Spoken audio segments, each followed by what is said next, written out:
달콤한 말씀 행복한 하루, 오늘 함께 나누실 말씀은 신명기 16장 1절부터 17절까지 말씀입니다. 아비벌을 지켜 내 하나님 여호와께 유월절을 행하라. 이는 아비벌에 내 하나님 여호와께서 밤에 너를 애굽에서 인도하여 내셨습니다. 여호와께서 자기의 이름을 두시려고 택하신 곳에서 소와 양으로 내 하나님 여호와께 유월절 제사를 드리되 유교병을 그것과 함께 먹지 말고 이래 동안은 무교병 곧 고난의 떡을 그것과 함께 먹으라. 이는 네가 애굽 땅에서 급히 나왔음이니 이같이 행하여 내 평생에 항상 네가 애굽 땅에서 나온 날을 기억할 것이니라. 그 이래 동안에는 내 모든 지경 가운데 누룩이 보이지 않게 할 것이요 또 내가 첫날 해질 때 제사드린 고기를 밤을 지내 아침까지 두지 말 것이며 유월절 제사를 내 하나님 여호와께서 내게 주신 각 성에서 드리지 말고 오직 내 하나님 여호와께서 자기의 이름을 두시려고 택하신 곳에서 네가 애굽에서 나오던 시각 곧 초저녁 해질 때에 유월절 제물을 드리고 내 하나님 여호와께서 택하신 곳에서 그 고기를 구워 먹고 아침에 내 장막으로 돌아갈 것이니라. 너는 엿새 동안은 무교병을 먹고 일곱째 날에 네 하나님 여호와 앞에 성회로 모이고 일하지 말지니라. 7주를 세일지니 곡식의 낫을 대는 첫날부터 7주를 세어 내 하나님 여호와 앞에 칠칠절을 지키되 내 하나님 여호와께서 내게 복을 주신 대로 내 힘을 헤아려 자원하는 예물을 드리고 너와 네 자녀와 노비와 네 성중에 있는 레위인과 및 너희 중에 있는 객과 고아와 과부가 함께 내 하나님 여호와께서 자기의 이름을 두시려고 택하신 곳에서 내 하나님 여호와 앞에서 즐거워할지니라. 너는 애굽에서 종되었던 것을 기억하고 이 규례를 지켜 행할지니라. 너희 타작마당과 포도주 틀에 소출을 거두어 드린 후에 이래 동안 초막절을 지킬 것이요 절기를 지킬 때에는 너와 네 자녀와 노비와 네 성중에 거주하는 레위인과 객과 고아와 과부가 함께 즐거워하되 내 하나님 여호와께서 택하신 곳에서 너는 이래 동안 내 하나님 여호와 앞에서 절기를 지키고 내 하나님 여호와께서 내 모든 소출과 내 손으로 행한 모든 일에 복 주실 것이니 너는 온전히 즐거워할지니라. 너희 가운데 모든 남자는 1년에 3번 곧 무교절과 칠칠절과 초막절에 내 하나님 여호와께서 택하신 곳에서 여호와를 배웁되 빈손으로 여호와를 배웁지 말고 각 사람이 내 하나님 여호와께서 주신 복을 따라 그 힘대로 드릴지니라. 성도님들께서는 생일이나 결혼 기념일과 같은 기념일을 잘 기억하시고 챙기시는 편이신가요? 저도 그렇게 잘 챙기는 편이 되지는 못하는데요. 매년 기념일을 기억하고 챙긴다는 것은 어떤 사람들에게는 정말로 쉽지 않은 일일 겁니다. 그러나 한편으로는 달력에 기념일을 표시해놓고 그 날을 기념하기 위한 이벤트를 준비하지 않는다면 그 날의 의미와 감격은 더 쉽게 잊혀지겠죠. 아마도 많은 사람들이 특별한 순간들을 매년 기념하며 기억하지는 못할 것입니다. 그리고 우리가 그런 일에 능숙하지 못하다는 것을 너무나 잘 알고 계시는 하나님께서는 성경을 통해 우리에게 하나님이 하신 일에 대하여 기억하고 기념하라고 거듭 말씀하고 계십니다. 오늘 본문에 등장하는 유월절, 칠칠절, 초막절과 같은 이스라엘의 절기들은 바로 그런 대표적인 기념일들입니다. 하나님께서 특별히 구별하시고 기념하게 하신 이른바 이 거룩한 날들, 홀리데이라는 말에서 휴일, 곧 할리데이라는 말이 유래했습니다.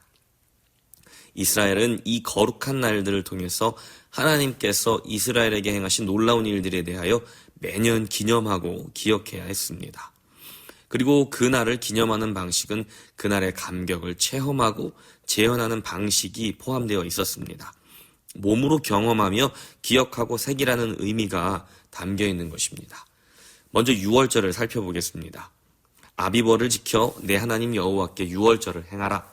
이는 아비벌에 내 하나님 여호와께서 밤에 너를 애굽에서 인도하여 내셨습니다. 아비벌은 우리나라의 3, 4월에 해당하는데 음력으로 새해를 시작한다고 생각하시면 이해가 편하실지 모르겠습니다. 이스라엘은 아비벌 14일에 유월절을 지내고 그 다음 날부터 7일 동안 무교절을 지내야 합니다. 유월절과 무교절은 출애굽을 기념하기 위한 날인데요. 하나님께서 그들을 출애굽, 말 그대로 이집트에서 건져주신 날을 다시 재현하며 하나님의 은혜에 감사하는 것이죠. 그들은 유월절과 무교절을 지내는 동안 누룩을 넣지 않은 빵을 쓴 나물 등과 함께 급하게 먹어야 합니다. 긴급한 상황에서 반죽이 누룩으로 부푸는 것을 기다릴 새가 없이 빵을 들고 나온 것을 재현하는 것입니다. 또한 그들은 유월절 제물을 잡는 때로부터 밤을 새워 다음날 아침에 장막으로 돌아가야 합니다. 이스라엘을 보호하신 출애굽의 날 저녁과 새벽의 생생한 기억을 다시 상기하는 것이죠. 다음으로는 맥추절이라고도 부르는 77절이 있습니다. 오늘날 우리가 잘 아는 오순절이 바로 이 날의 또 다른 이름입니다. 6월절 즈음에는 보리 추수가 시작되는데 그 추수를 시작한 이후로 7주가 지난 다음에 지킨 명절이었기 때문에 50일이 지났다고 해서 오순절이라고 부르게 된 것입니다. 오순절 혹은 맥추절은 이스라엘이 애굽에서 종살이 하던 중에 하나님께서 그들을 애굽에서 이끌어내셨을 뿐만 아니라 계속해서 돌보셨음을 기념합니다. 유대인들은 바로 이 맥추절에 룻기의 말씀을 읽었습니다. 룻기의 배경이 바로 보리 추수를 하던 때이기 때문입니다. 그때 보아즈가 룻에게 보여준 헤세드, 곧 언약 관계 안에서의 신실한 사랑을 기억하기 위함입니다. 그것이 바로 하나님께서 자기의 언약 백성 이스라엘에게 베풀어 주신 신실한 헤세드의 사랑이었던 것이죠. 이스라엘은 맥추절을 지키며 하나님의 언약 백성으로서의 하나됨과 충성을 결단하게 됩니다. 그리고 이스라엘이 종살이하던 것을 기억하며 어린 아이들과 노비와 떠돌인 나그네, 고아와 과부, 레위인들 등 힘이 없고 가난한 사람들이 함께 즐거워할 수 있도록 해야 하는 날이 바로 맥추절이었습니다. 다음으로는 초막절이 있습니다. 초막절은 가을 축제로서 7에서 9월에 포도, 올리브, 종려, 무화과와 같은 과실들을 수확한 뒤 8일 동안 지내는 절기로서 추수감사절과 비슷한 날입니다. 이스라엘 백성들은 초막절에는 실제로 초막을 짓고 일주일 내내 그곳에서 살며 40년간의 광야 생활을 기억해야 했습니다. 초막절 역시 맥추절처럼 언역 공동체 전체와 가난한 자들을 포함한 모든 사람들이 함께 참여하여 즐기는 절기입니다. 내 가까이에 누군가가 내 이웃이 굶주리고 괴로움 중에 있다면 우리 공동체는 결코 즐거워할 수 없기 때문입니다. 가난한 자들과 함께하라는 말씀 속에서 지난 말씀과 연속되는 하나님의 마음이 발견됩니다. 하나님은 우리의 감사와 선행을 통해 복 주시기를 원하신다는 것입니다. 에베소서 2장 10절 말씀입니다. 우리는 그가 만드신 바라 그리스도 예수 안에서 선한 일을 위하여 지으심을 받은 자니 이 일은 하나님이 전에 예비하사 우리로 그 가운데서 행하게 하려 하심이니라. 가난한 자들을 돌보는 것뿐만 아니라 하나님은 선한 일, 곧 하나님의 마음으로 행하는 일을 우리로 하여금 하게 하시려고 우리를 부르셨다는 사실을 기억해야 합니다. 마지막으로 16에서 17절에는 위의 세 절기 모두에 해당하는 참고사항이 기록되어 있습니다. 모든 남자는 1년에 3차례 이 절기에 하나님의 성전에 나와야 하는데 빈손으로 오는 것이 아니라 그들이 받은 복의 양대로 힘껏 드려야 한다는 사실입니다. 그것은 하나님에 대한 감사와 충성의 표시이기 때문입니다. 이러한 절기를 지키는 것은 새로운 영적 각성의 계기가 됩니다. 정기적인 예배나 특별 예배, 성례전을 가지는 이유도 여기에 있는 것이죠. 우리에게는 사실 이렇게 잃어버린 믿음을 되찾는 혹은 무뎌진 영성을 회복하는 계기들이 필요합니다. 청소년 때에는 수련의 영성이라는 말이 있을 만큼 평소에는 엉망으로 지내다가 여름이나 겨울 수련회를 통해 뜨거워진 마음으로 한 해를 버티는 아이들이 있습니다. 그래서 보통은 그러한 것을 나쁜 신앙 습관이라고 여기기 마련입니다. 꾸준하고 한결같은 믿음을 바라기 때문이지요. 하지만 1년에 한두 번 그런 특별한 경험을 통해 영성을 강화하고 쇄신하려고 하는 것이 꼭 나쁜 것만이라고 할 수 있을까요? 우리는 종종 너무나 무거운 삶의 무게 때문에 하나님께서 우리에게 행하신 일들에 대하여 쉽게 잊어버릴 때가 있습니다. 우리가 특별히 배응망덕한 자녀들이라고 하기보다는 아마도 하루하루 버텨나가는 것만으로도 버겁기 때문은 아닐까요? 우리는 우리가 깨달은 것보다 훨씬 더 많은 은혜를 입고 살아가고 있습니다. 그래서 그것을 상기시키고 다시 기억하고 몸과 마음에 새길 필요가 있는 것입니다. 그것을 매일 제대로 기억하고 감사를 드리기에 우리 자신이 너무나 연약하고 부족한 존재이기 때문이기도 합니다.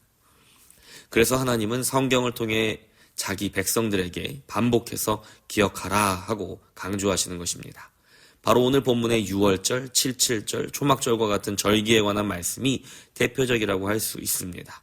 우리는 기념하고 체험하고 반복하지 않으면 기억하지 못하는 연약한 존재라는 사실을 알아야 합니다.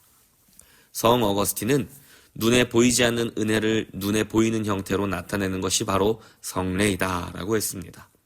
우리는 몸으로 재현하고 체험하는 일들을 통해 눈에 보이지 않는 하나님과 하나님의 은혜를 새롭게 생각하게 됩니다. 그리고 오랫동안 기억하게 됩니다. 우리가 매주 드리는 예배와 특별 예배들, 그리고 침례와 주의 만찬과 같은 일들은 그런 의미에서 더욱 중요하다고 할 수 있습니다.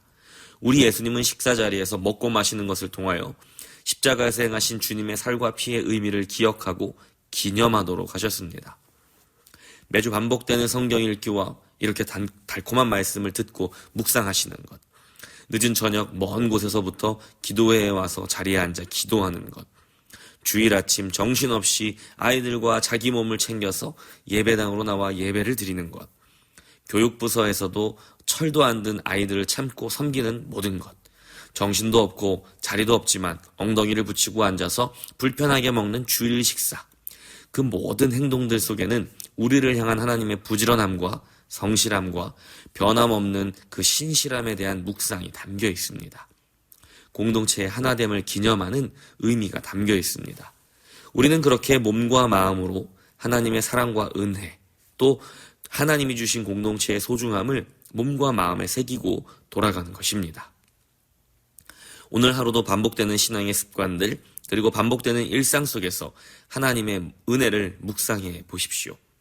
여러분이 몸으로 행하는 모든 노동과 가사일 속에서도 하나님의 은혜를 묵상해 보십시오.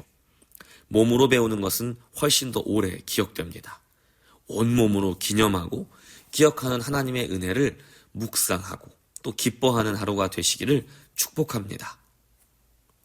하나님의 은혜를 온 마음과 온 몸으로 기억합시다.